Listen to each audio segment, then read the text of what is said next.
Halo, ketemu lagi dengan saya nih Kadek Sutini. Kali ini kita akan membahas satu topik tentang asuhan keperawatan pada gangguan sistem perkemihan. Namun sebelum lanjut, membahas tentang masalah apa sih yang dialami oleh pasien yang mengalami gangguan sistem perkemihan, mari kita membahas sedikit tentang anatomi sistem perkemihan, salah satunya adalah ginjal. Seperti yang kita ketahui, ginjal merupakan organ yang memiliki fungsi utama untuk menyaring limbah sisa metabolisme dari dalam darah dan membuangnya melalui urin. Jika fungsi tersebut terhenti, maka limbah yang seharusnya dibuang malah mengalami akumulasi di dalam tubuh sehingga dapat menimbulkan berbagai masalah kesehatan. Secara spesifik, bisa disampaikan bahwa fungsi dari saluran perkemihan salah satunya adalah ginjal adalah mengeluarkan sisa produk metabolisme dari dalam tubuh, baik berupa cairan maupun elektrolit, berupa kalium, natrium, urium, kreatinin, dan lain sebagainya. Nah, sehingga fungsi lain dari ginjal adalah menjaga keseimbangan cairan dalam tubuh. Di samping mengeluarkan sisa produk metabolisme dan menjaga keseimbangan cairan dalam tubuh, ginjal berfungsi untuk menjaga keseimbangan tekanan darah karena ginjal menyaring sekitar 120 sampai 150 liter darah dalam 24 jam. Mengaktifkan vitamin D untuk kesehatan tulang dan gigi merupakan fungsi ginjal yang lain. Dan secara hormonal, ginjal memiliki fungsi untuk memproduksi sel darah merah dan menyebabkan pasien jauh dari kondisi anemia. Ada beberapa kelainan atau kondisi patologis yang dialami oleh pasien yang mengalami gangguan pada sistem perkemihan. Selain infeksi, masalah obstruksi juga sering dialami. Kelainan akibat infeksi pada saluran perkemihan dikenal dengan istilah infeksi saluran kemih atau ISK, yang dibagi menjadi dua, ISK bagian atas atau ISK bagian bawah, tergantung dari organ dari sistem perkemihan tersebut yang mengalami infeksi. Glomerulonefritis pyelonefritis termasuk dalam infeksi saluran perkemihan bagian atas. Sedangkan sistitis dan uretritis termasuk dalam infeksi saluran perkemihan bagian bawah.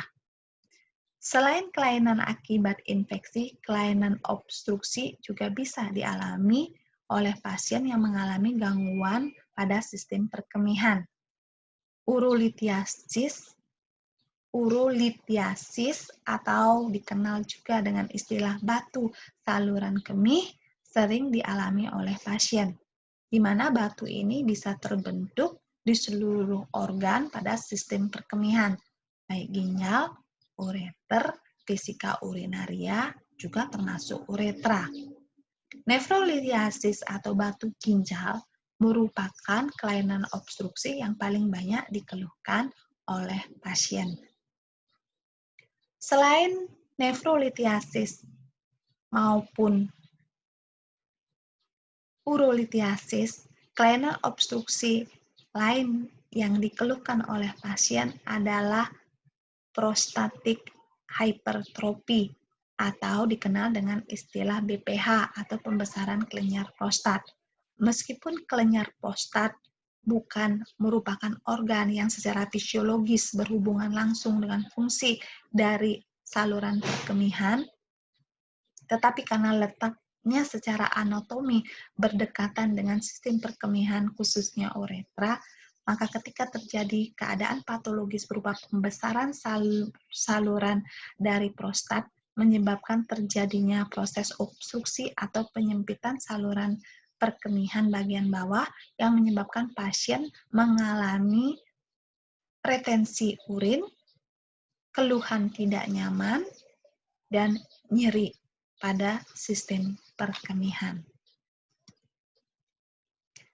Nah, selanjutnya mari kita bahas apa sih yang terjadi kalau seandainya kelainan pada sistem perkemihan, baik akibat infeksi maupun obstruksi, tidak mendapatkan tata laksana dengan baik, maka jawabannya adalah pasien akan jatuh pada kondisi yang lebih buruk yang dikenal dengan istilah gagal ginjal.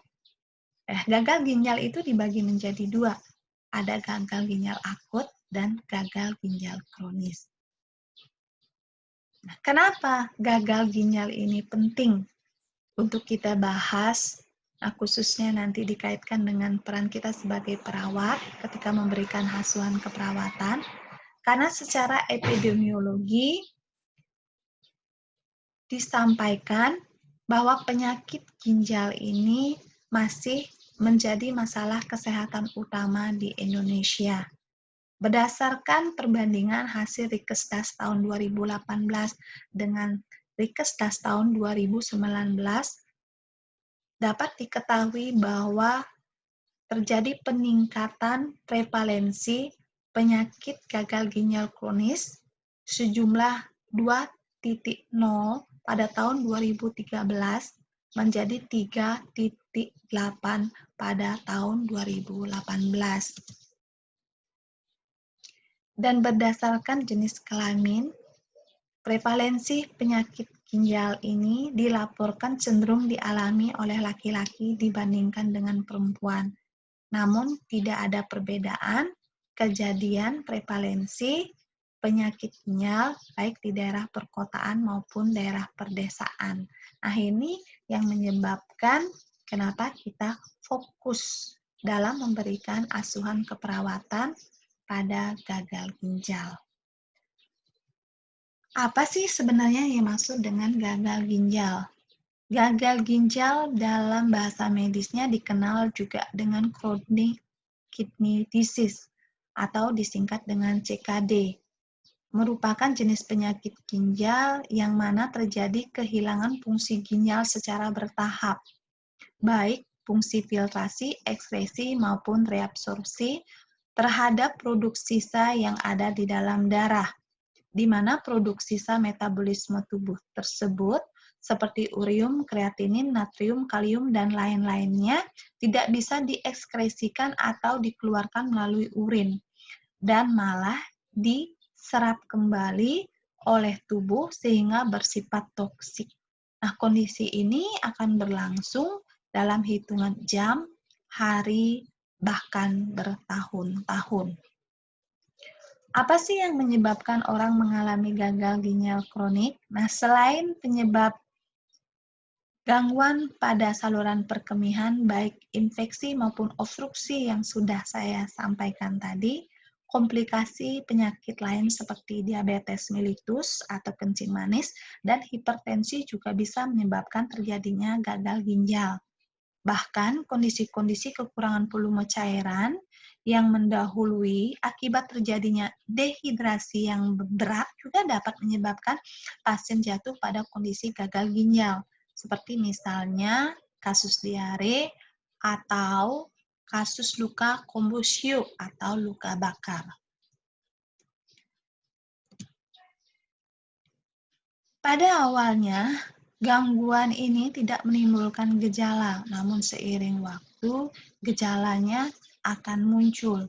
Gangguan berkemih sering dialami oleh pasien. Pasien mengalami oliguria maupun mengalami anuria. Oliguria, di mana produksi kencing pasien berkisar antara 100 sampai 400 cc per 24 jam, di mana produksi kencing ini tidak normal dibandingkan dengan produksi kencing orang normal sejumlah 1.500 cc per 24 jam tergantung berat badan. Sedangkan anuri adalah kondisi ketika pasien tidak kencing sama sekali dengan maksimal kencing 100 cc per 24 jam. Nah, kondisi ini terjadi karena terjadinya penurunan laju filtrasi glomerulus yang disebabkan karena terjadinya kerusakan dari fungsi nefron yang ada di dalam glomerulus. di mana nefron tidak mampu melakukan proses filtrasi, reabsorpsi, maupun sekresi. Selain masalah pada sistem urinaria atau gangguan berkemih, gangguan keseimbangan cairan dan elektrolit juga dialami oleh beberapa pasien. Gangguan keseimbangan cairan dan elektrolit ini berupa edema atau penumpukan cairan berlebihan di dalam tubuh pasien. Bisa bersifat lokal maupun bersifat umum. Bersifat lokal misalnya terjadinya penumpukan cairan di ekstremitas. Terjadi penumpukan cairan di rongga perut yang dikenal dengan asites. Terjadi penumpukan cairan di paru yang dikenal dengan odem paru. Terjadi penumpukan cairan di rongga mata yang disebut dengan odem orbital. Di samping itu, odem seluruh tubuh juga bisa dialami oleh pasien yang dikenal dengan istilah odem anasarka. Penumpukan cairan dan elektrolit yang berlebihan sering menyebabkan pasien mengalami gangguan pada sistem pernafasan bila penumpukan cairan tersebut terjadi di paru-paru. Dan bahkan kalau seandainya penumpukan cairan berlanjut termasuk elektrolit dalam sistem cerebral bisa menyebabkan pasien mengalami penurunan kesadaran. Gejala lain yang sering muncul dan dialami oleh pasien adalah gejala pada sistem pencernaan dan integumen. Akumulasi elektrolit yang berlebihan pada sistem pencernaan dapat merangsang pasien mengalami penurunan nafsu makan akibat mual dan bisa menyebabkan pasien mengalami muntah. Sedangkan pada sistem integumen, akumulasi elektrolit seperti urium dan kreatinin menyebabkan kulit pasien menjadi kering, kasar, bersisik, bahkan menyebabkan rasa tidak nyaman atau gatal. Nah, tidak jarang menyebabkan pasien sering menggaruk dan menyebabkan terjadinya masalah pada sistem integumen. Nah, tanda gejala yang lainnya terkait dengan fungsi ginjal secara hormonal untuk menghasilkan eritropoietin pada stadium-stadium lanjut, pasien dengan gagal ginjal khususnya gagal ginjal kronis sering disertai dengan keluhan anemia. Berdasarkan konsep teori yang sudah disampaikan, khususnya tanda dan gejala, maka peran selanjutnya sebagai seorang perawat melakukan pengkajian untuk merumuskan diagnosa keperawatan sehingga bisa disusun suatu rencana keperawatan sebagai dasar melakukan implementasi dengan harapan mendapatkan hasil evaluasi keperawatan yang maksimal untuk mempertahankan atau meningkatkan derajat kesehatan dari pasien maupun keluarganya. Dalam menegakkan diagnosa keperawatan, seorang perawat memiliki standar atau acuan. Nah, ini beberapa standar acuan yang mungkin bisa digunakan. SDKI, DPP, PPNI, buku Nanda, maupun Linda Jual Carpinito. Nah, berdasarkan buku sumber tersebut, maka beberapa diagnosa keperawatan berikut bisa dipertimbangkan ketika kita memberikan asuhan keperawatan kepada pasien yang mengalami kelainan ginjal, seperti ketidakseimbangan volume cairan dan elektrolit, hipervolemia, pola nafas tidak efektif, ketidakseimbangan nutrisi atau nutrisi kurang dari kebutuhan tubuh, gangguan integritas kulit, bahkan manajemen kesehatan tidak efektif, karena ini merupakan penyakit yang bersifat kronis. Mari kita bahas satu persatu diagnosa keperawatan yang mungkin muncul. Nah, sesuai dengan prinsip dalam pemberian asuhan keperawatan, sebelum menegakkan suatu diagnosa keperawatan, maka perawat wajib melakukan persiapan diri dengan memahami konsep teori tentang kelainan atau penyakit yang akan diberikan asuhan keperawatan, yang akan menjadi dasar bagi perawat untuk melakukan pengkajian yang merupakan tahap pertama dari asuhan keperawatan. Nah, Pengkajian keperawatan dilakukan bisa berdasarkan atas sumber ini untuk memastikan benarkah pasien kita berisiko mengalami hipervolemia. Nah, atau malah sebaliknya pengkajian kita lakukan. Nah, selanjutnya ketika kita melakukan analisa data, mengklasifikasikan data subjektif, data objektif untuk menunjang rumusan masalah sebagai cikal bakal dari diagnosa keperawatan, maka buku sumber yang saya sebutkan tadi bisa dijadikan panduan untuk memastikan apakah pasien kita mengalami masalah atau diagnosa keperawatan ini. Yang pertama yang harus kita lakukan adalah memastikan definisi dari diagnosa keperawatan yang akan kita ambil. Di mana hipervolemia berarti terjadinya peningkatan volume cairan baik secara intravasikuler, interstisial, atau intraseluler.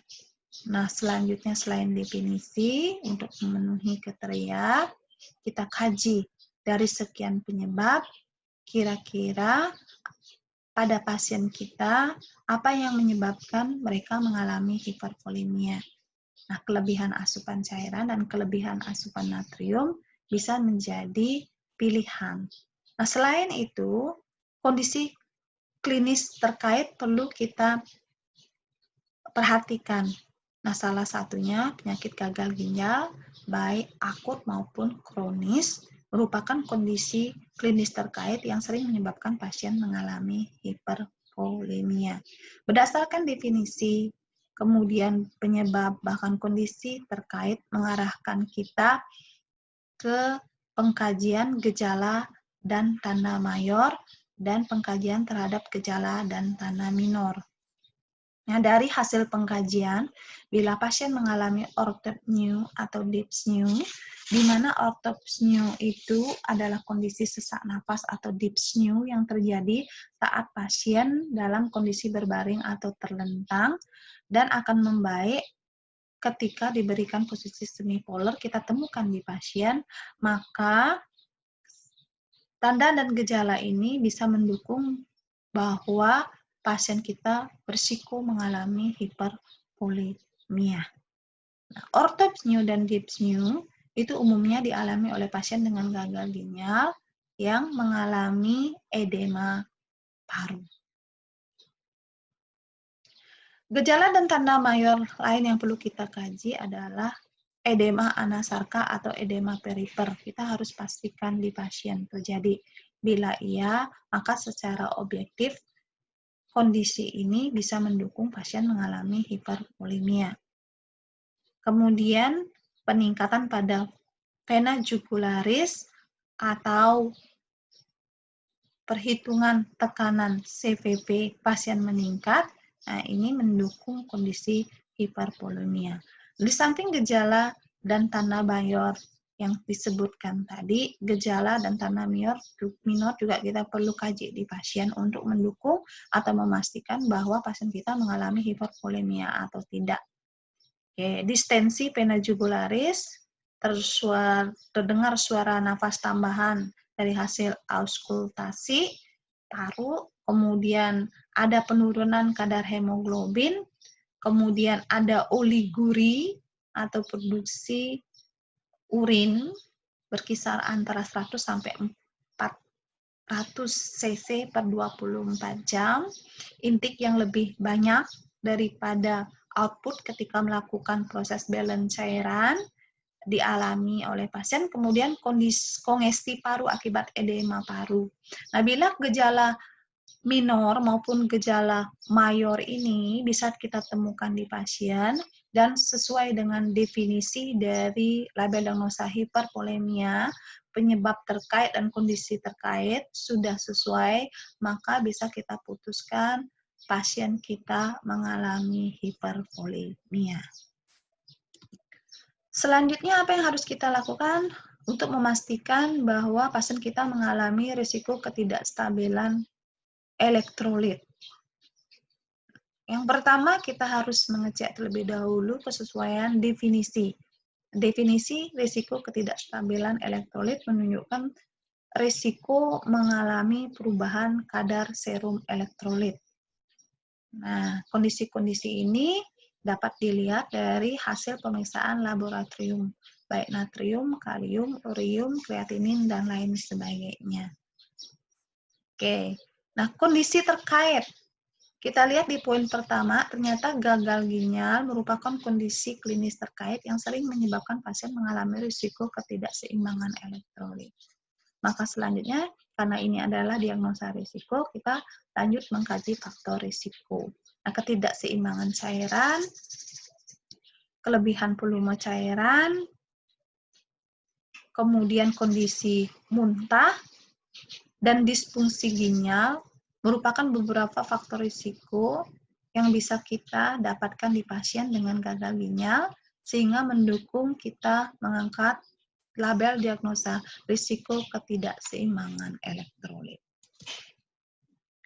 Diagnosa berikutnya berupa pola nafas tidak efektif.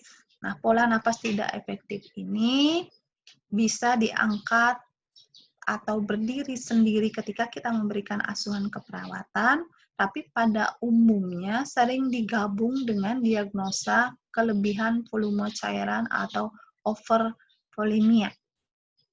Kenapa demikian? Karena pola nafas tidak efektif yang dialami oleh pasien berupa inspirasi atau kondisi ekspirasi yang tidak memberikan ventilasi adekuat cenderung dialami oleh pasien karena mengalami edema paru. Selanjutnya, diagnosa defisit nutrisi. Yang menjadi dasar pertimbangan ketika kita mengangkat label diagnosa ini adalah definisi. Nah, dari definisi kita ketahui bahwa diagnosa ini atau label diagnosa ini bisa kita angkat ketika menunjukkan asupan nutrisi yang tidak cukup dalam memenuhi kebutuhan metabolisme. Ya, kondisi-kondisi mual, kemudian muntah, nafsu makan menurun, cenderung menjadi dasar ketika kita mengangkat label diagnosa ini pada pasien dengan gagal ginjal. Gangguan integritas kulit atau jaringan. Nah, ini kita juga pertimbangkan label diagnosanya diangkat ketika memberikan asuhan keperawatan pada pasien dengan gagal ginjal. Berdasarkan definisi, terjadi kerusakan kulit baik dermis maupun epidermis maupun jaringan yang lebih dalam. Sering dialami oleh pasien dengan gagal ginjal akibat akumulasi elektrolit berupa urium dan kreatinin yang berlebihan, sehingga pasien mengalami gangguan rasa nyaman berupa gatal yang mengarahkan pasien untuk melakukan tindakan menggaruk sehingga menyebabkan terjadinya kerusakan kulit.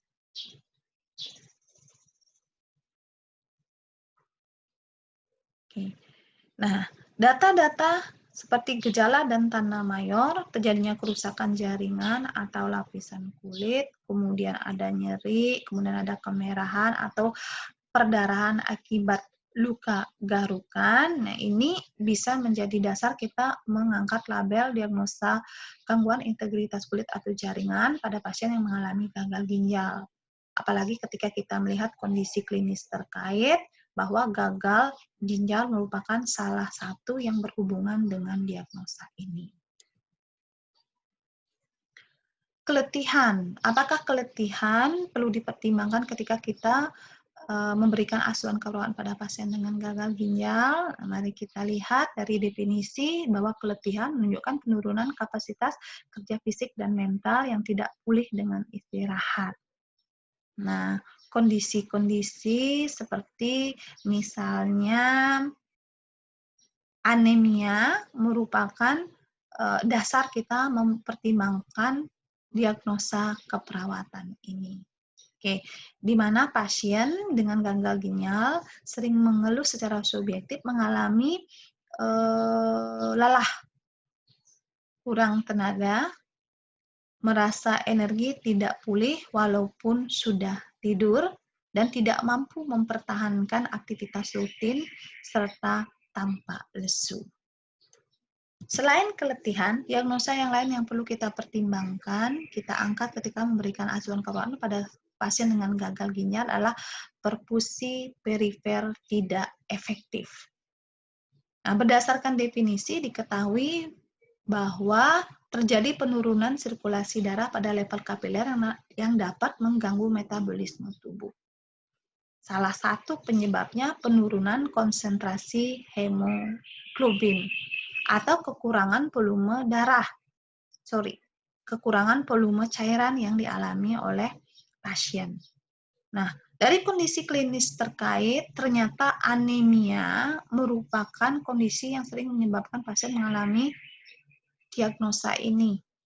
Nah, anemia sesuai dengan apa yang kita bahas sebelumnya merupakan salah satu komplikasi pasien dengan gagal ginjal karena fungsi hormonal dari anak ginjal tidak mampu memproduksi eritropoietin atau sel darah merah yang mengarahkan pasien jatuh pada kondisi anemia. Gejala dan tanda mayor maupun tanda minor juga kita perlu pertimbangkan. Turgor kulit yang menurun akibat terjadinya hiperpolemia, warna kulit yang pucat, pengisian kapiler lebih dari 3 detik, kemudian edema, kemudian paratesia menjadi pertimbangan kita mengangkat label diagnosa ini ketika memberikan asuhan keperawatan pada pasien dengan gagal ginjal. Diagnosa keperawatan terakhir yang tidak kalah pentingnya kita perhatikan adalah manajemen kesehatan tidak efektif. Nah, di mana definisi dari label diagnosa ini menunjukkan pola pengaturan dan pengintegrasian penanganan masalah kesehatan ke dalam kebiasaan hidup sehari-hari tidak memuaskan untuk mencapai status kesehatan yang diharapkan. Nah, kondisi ini cenderung dialami oleh pasien dengan gagal ginjal karena pasien gagal ginjal merupakan pasien-pasien yang mengalami masalah kesehatan secara kronis. Ketidaktahuan, ketidakmauan, atau ketidakmampuan merupakan faktor risiko yang menyebabkan pasien mengalami masalah manajemen kesehatan tidak efektif. Nah, kondisi ini menyebabkan pasien mengalami beberapa keluhan secara berulang yang menyebabkan pasien harus mendapatkan perawatan intensif di rumah sakit. Karena gagal ginjal, penata laksanaannya ya tergantung dari stadiumnya. Gagal ginjal pada stadium lanjut seperti gagal ginjal stadium 4 dan stadium 5 cenderung membutuhkan replacement treatment seperti hemodialisis untuk mempertahankan hidupnya. Nah, tidak hanya mempertahankan atau memperpanjang waktu hidup, tetapi mampu meningkatkan kualitas hidup pasien. Karena dengan hemodialisis merupakan salah satu terapi yang memungkinkan pasien bisa hidup normal karena fungsi ginjalnya digantikan oleh dialiser untuk menjaga keseimbangan cairan dan elektrolit, tetapi tidak bisa menggantikan fungsi secara hormonal, sehingga beberapa kasus pasien dengan gagal ginjal perlu mendapatkan terapi transfusi darah. Pasien-pasien yang tidak taat terhadap terapi menyebabkan sering mengalami masalah kesehatan berulang. Seperti misalnya sesak napas akibat odem paru, karena pasien tidak taat terhadap diet, mengurangi jumlah cairan yang masuk karena harus menyesuaikan dengan jumlah cairan yang keluar. Nah, beberapa penyebab yang menyebabkan pasien jatuh pada kondisi ini adalah satu, kompleksitas sistem pelayanan kesehatan. Misalnya pelayanan kesehatan yang sangat sulit untuk diakses. Kemudian kompleksitas program perawatan atau pengobatan terkait misalnya hemodialisis yang tempat pelaksanaannya sangat terbatas. Konflik dalam pengambilan keputusan, misalnya untuk memutuskan apakah pasien harus melakukan terapi hemodialisis secara kontinu rutin atau tidak, kemudian apakah harus taat terhadap diet atau tidak.